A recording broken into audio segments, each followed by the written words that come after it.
जय हिंद दोस्तों, हमारे यूट्यूब चैनल वर्दी विद प्रेम में आपका स्वागत है। जैसा कि आज छुट्टी आ गया हूँ, एग्जाम वगैरह है और यूपीएसआई का डीवीपीएसटी है, तो आज हम लोग बात करेंगे यूपीपी कांस्टेबल पे। जो हमारा 2-3 दिन एग्जाम चलने वाला है, जिनका कल एग्जाम है, कुछ मित्र हमारे आज निकल जाएंगे, तो 5 से 7 मिनट हम लोग बात करेंगे। 3 पॉइंट ऑफ बात करेंगे जो यूपी कांस्टेबल का जो 3 तरीके एग्जाम के हैं, मैं बता रहा हूँ। अगर ये फॉलो कर लिए तो यकीन मानो कि आपका जो है पेपर बहुत अच्छा जाएगा और तैयारी जितनी आपकी हो गई है ना, इतने में ही आप बहुत बेहतर कर जाएगा।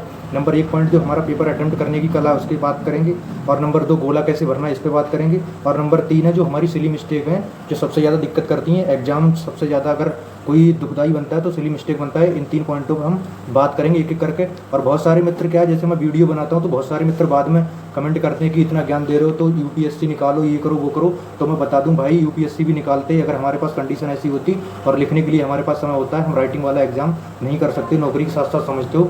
बाकी की मैं उनको बता देता हूँ जो मतलब ऐसा बोलते हैं 50+ एग्जाम दे चुका हूँ और 15+ निकाल चुका हूँ। और ग्रेजुएशन वाले 3-4 एग्जाम ऐसे हैं जिनमें फाइनल मेरिट आउट या CBT 2 में आउट हूँ। और यूपीएसआई का आप लोग देख ही रहे हो कि निकला हुआ है। और कुछ लोग बोल रहे थे तो हो सकता है कि मैं कल कांस्टेबल का भी एग्जाम देने जाऊँ, लेकिन डीवीपीएसटी स्किप कर दूंगा। उन सारी बातों को छोड़ के आज हम लोग पॉइंट पे जो बात करते हैं, 3 पॉइंट है, इनको आप फॉलो कर लेना दोस्त। बहुत अच्छा स्कोर आप कर जाओगे, इसमें कोई शक वाली बात है नहीं। आप लोग बड़े बड़े उनके चैनल वालों के तो वीडियो देखते रहते हो, 1 घंटे तक कुछ भी अंधभक्ति चक्कर में देखते रहोगे। अगर अच्छी बात अगर आपको कोई अगर बताए तो 5 मिनट भी नहीं देख पाते हो। जो पेपर हर तरह का पेपर दे रहा है, रेलवे हो, SSC हो या कोई भी हो, या यूपी के एग्जाम हो या यूपी SSC के हो, जो पेपर देता है, ज़्यादा से ज़्यादा पेपर देता है, उसको अच्छे से पता रहता है कैसे पेपर अटेम्प्ट करना है, कहाँ मिस्टेक होती है, कहाँ क्या होता है। और निकलते भी रहते हैं, फेल भी होता है, पास भी होता है, तो सारी चीज़ों का पता लग जाता है। तो इसलिए मैं कह रहा हूँ 2 मिनट बताता हूँ, उस पर थोड़ा ध्यान दें। जैसे कि हमारा पहला पॉइंट था पेपर कैसे अटेम्प्ट करें। देखो, पेपर अटेम्प्ट करने की एक कला होती है। पेपर अटेम्प्ट करने में पहले क्या है, आप हिंदी और आपका मैथ रीजनिंग कितना भी स्ट्रॉन्ग हो, मेरे हिसाब से तो हम हिंदी और जीके पहले करो। हिंदी जीके पहले करोगे, आपका मान लो 7-8 मिनट में हिंदी हो गया, 7-8 मिनट में जीके हो गया, 15-16 मिनट में आप 75 क्वेश्चन, ज़्यादा से ज़्यादा 20 मिनट लोगे, 20 मिनट में आप 75 क्वेश्चन लॉक कर दोगे। 75 क्वेश्चन में क्या होगा, हिंदी में आपके अगर मान लो 30-32 क्वेश्चन भी अगर सही होते हैं और जीके में आपके 20 सवाल भी सही होते हैं, इस तरह से आप 15 से 20 मिनट में 50 से 55 क्वेश्चन कर जाओगे, 50 से 52 क्वेश्चन कर जाओगे। यहाँ पे क्या है, आपका प्लस पॉइंट बन जाएगा और माइंड बहुत तेज चलने लगेगा। जब आप इसके बाद में रीजनिंग में जाएँ, अगर जिसका मैथ स्ट्रॉन्ग है तो वो मैथ में भी जा सकता है। और मैथ रीजनिंग जाने के बाद में आपको क्या करना है, जो बड़ा क्वेश्चन दिखेगा पहली स्टेप में, बिल्कुल उसको छूना नहीं है। अगर पढ़ने में बड़ा लग रहा है, कैलकुलेशन में बड़ा लग रहा है, चाहे मैथ का हो चाहे रीजनिंग का हो, आपको बिल्कुल भी वो पहली स्टेप में क्वेश्चन बिल्कुल छूना नहीं है, उसको करना है। दूसरी स्टेप में आपके पास समय बहुत अच्छा बचेगा, आप उसके लिए बिल्कुल समय बचाएं, उसके लिए समय बिल्कुल मतलब व्यर्थ ना गवाएं। जैसे कि अभी क्या बड़ा क्वेश्चन दिखेगा, अगर एक क्वेश्चन अगर आपने कर भी दिया, अगर 3 मिनट ले गया वो, तो आपके आगे वाले 4-5 क्वेश्चन का वो बेड़ा कर जाएगा।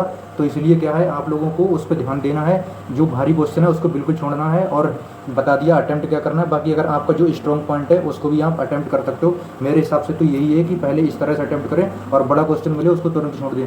दूसरा हमारा जो पॉइंट था, गोला कैसे भरें। गोला तो अगर आप सब्जेक्ट वाइज भरोगे तो बहुत बढ़िया रहेगा। जैसे जीके कर ली तो जीके के गोले भर लिए, और हिंदी कर ली तो हिंदी के गोले भर लिए, रीजनिंग कर ली तो रीजनिंग भर लिए, मैथ कर लिया तो मैथ भर लिया। और वैसे आपने जैसे प्रैक्टिस की है वैसे करना। कोई नया वहाँ पे नया कुछ अजमाने की कोशिश मत करना।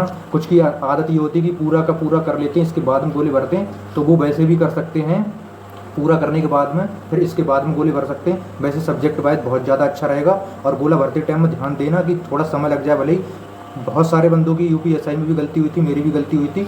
उसमें क्या कम करना, गोला वही टिक करना है, बड़े गहरे के साथ में 2-3 मिनट ज़्यादा लग जाए, लगने देना। आपका एक क्वेश्चन का यहाँ पर महत्व रहेगा और 5 मिनट एक्स्ट्रा भी हैं। बाकी की आराम से 150 क्वेश्चन कर जाओ, दिक्कत आने वाली है नहीं। पर गोले सही से भरना, उसमें दिक्कत मत करना। गोले पर बहुत ज़्यादा ध्यान देने वाली बात है। इसके बाद हमारा जो लास्ट पॉइंट था, सिली मिस्टेक वाला जो पॉइंट था, लास्ट सिली मिस्टेक वाला जो पॉइंट है, इसमें मतलब 2-3 पहलू हैं जिसमें सिली मिस्टेक होती है। सिली मिस्टेक क्या होती है, एक तो होती है हमारी सबसे पहले जल्दबाजी के चक्कर में। दूसरा हमारी होती है मतलब आसान समझकर जल्दी मार देते हैं हवा में। इसके बाद में होती है हम क्वेश्चन को हल्के में ले लेते हैं, तब भी गलती होती है। और मतलब सबसे ज़्यादा तो वही होती है कि हम पढ़ने में गलती करते हैं या हल्का क्वेश्चन देख के जल्दबाजी में करते हैं। सबसे ज़्यादा जो सिली मिस्टेक देखी गई वो इजी क्वेश्चन में देखी गई। इजी क्वेश्चन को हम लोग हल्के में लेके और जो है उसको पूरा नहीं पढ़ते, नहीं है या है पूछा है, कौन सा इनमें से है कौन सा इनमें से नहीं है, वो नहीं पढ़ के और लगा के फटाफट आगे बढ़ जाते हैं, वहाँ पर गलती हो जाती है। उसको ध्यान देना है, बड़े अच्छे से क्वेश्चन पढ़ना है। और हल्का क्वेश्चन भी रहेगा रीजनिंग का। मेरी 4 क्वेश्चन गलत मार के आया हूँ यूपीएसआई में, जो कि अगर फाइनल में बाहर हुआ तो वही सिली मिस्टेक, बिल्कुल हल्के क्वेश्चन है। उनको मैंने 2 क्वेश्चन को बहुत भारी समझ लिया था और 2 क्वेश्चन हल्के चक्कर, मतलब वो सिली मिस्टेक ही समझो कि इस तरह से हो गया था। तो आप लोगों को क्या काम करना है कि बहुत अच्छे से क्वेश्चन पढ़ना है और दूसरा क्या है, हल्के में क्वेश्चन नहीं लेना है, पूरा चेक करना है उसको, आधा चेक करके नहीं मारना है। थोड़ा टाइम लगेगा, थोड़ा 2-4 सेकंड फालतू, वो लगने दो, कोई दिक्कत नहीं। और एक बार फिर बोल रहा हूँ, जो बड़े क्वेश्चन हैं उनको छोड़ देना, अगर नहीं छोड़ोगे तो कम से कम 4-5 एग्जाम में मैं भुगतान कर चुका हूँ। जो 2018 में यूपी पुलिस की भर्ती थी उसमें पहले वाले में मेरा पहली लिस्ट में नहीं आया था, तो साझेदारी का एक क्वेश्चन था, यूपी पुलिस में फंसा था। और मैं बता दूं, कांस्टेबल में 2-3 सवाल ऐसे आते हैं, 2-3 सवाल मैथ में और 2-3 सवाल रीजनिंग में ऐसे आते हैं जो वहाँ आपको फंसा कर रख देंगे। और कल भी देखना, परसों भी जब भी पेपर आएगा मैं क्वेश्चन दिखाऊंगा, 2-3 क्वेश्चन रीजनिंग के और 1-2 क्वेश्चन मैथ का ऐसा आएगा जो आपको फंसाएगा। सिलेक्शन अगर जो उनमें फंस गया वो फंस गया, और जो स्किप करके आगे बढ़ गया, लास्ट में आपके पास टाइम बचेगा, तब आप अटैम्प्ट कर सकते हो। और बाकी की सब लोगों को ऑल द बेस्ट, अच्छे से आप सब लोग एग्जाम दो। और बाकी की कमेंट करो, अगर और कोई डाउट हो तो उस पर हम लोग बात करेंगे। बाकी की जहाँ तक मैं भी एग्जाम दूंगा, और शिफ्ट वाइज जैसे भी एग्जाम होगा उसका रिव्यू लाते रहेंगे शिफ्ट वाइज। जय हिंद। अगर हमारा वीडियो अगर अच्छा लगता है तो शेयर और सब्सक्राइब करो, पल पल की अपडेट में बने रहेंगे। जय हिंद।